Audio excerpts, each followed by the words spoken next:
Ito yung motor ko.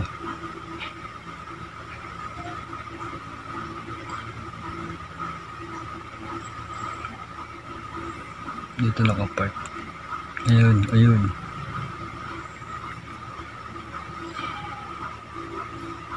Andyan ako sa area na yun.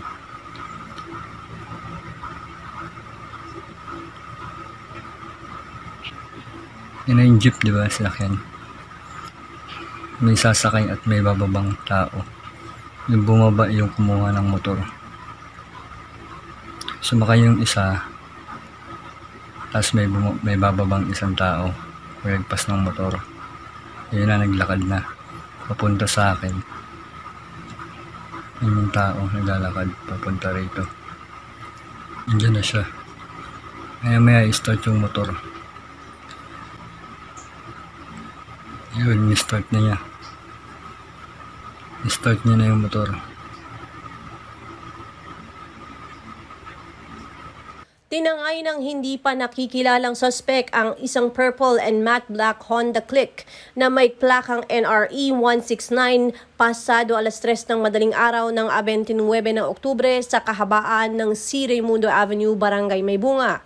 Kwento ng asawa ng biktima na mas piniling hindi na makuna ng kamera, pauwi ang kanyang asawa ng mga oras na iyon. Nakaramdam ng pananakit ng tiyan at sumama ang pakiramdam kung kaya't itinabi muna ang motor na upo sa gilid upang magpahinga. Hindi na nito namalayan na tinangay na ng suspect ang kanilang motor. Sa CCTV makikita na bumaba ang suspect sa jeep, naglakad papunta sa motor at agad na pinaandar ito papunta sa Ortigas Avenue. Ipinablatter na umano sa mga pulis ang nangyari at hanggang ngayon ay hindi pa nakikilala o matunton ang suspect. Mag-iisang buwan na simula na mangyari ang insidente. Dagdag ni Mrs. grabe ang perwisyong dala nito lalo't ginagamit nila ang motor papunta sa trabaho sa Pasig City at pauwi ng Antipolo. Natangay din ang dalawang Evo helmet, isang itim na bag na may laman na Infinix Note 7 Lite cellphone, wallet na may lamang ATM cards, mga ID at lisensya.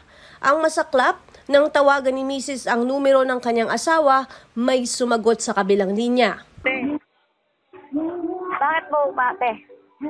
Makikiusap kasi sana ako sa'yo. Bakit po? Ninakaw kasi ng asawa mo yung motor namin, kasama niyang cellphone na yan. Ay ate, hindi po kasi nagnanakaw yung asawa ko.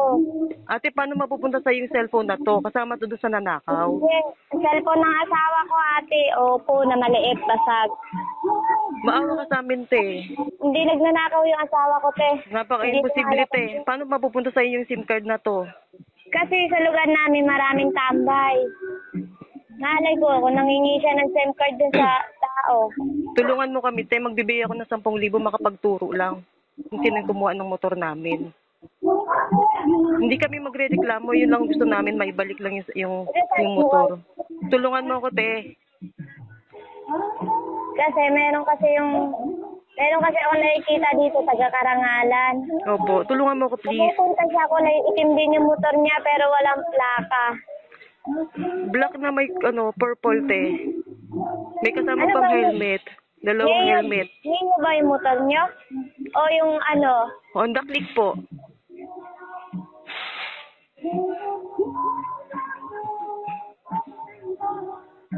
Magbibigay ako ng 10,000, te. Yun lang ang kaya ko. Kabuhayan kasi namin yan, te.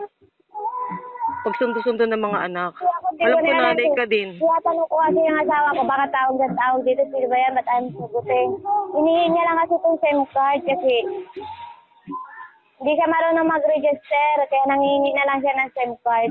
Kaya sana, te, pasuyo ako kung kanino niya hiningi yung SIM card na yan. Sige, ito yung talaga magte-text ng kasi. Baka mamaya, barkada niya yun eh. Patulong ako sa'yo, te. Please.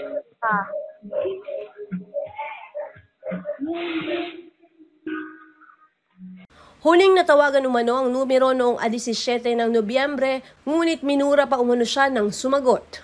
Panawagan ng mga biktima na matulungan sila ng mamamayan na mahanap ang kanilang motor at ang suspect. Ako si Luan Peñano para sa latest ng iNews Pasig.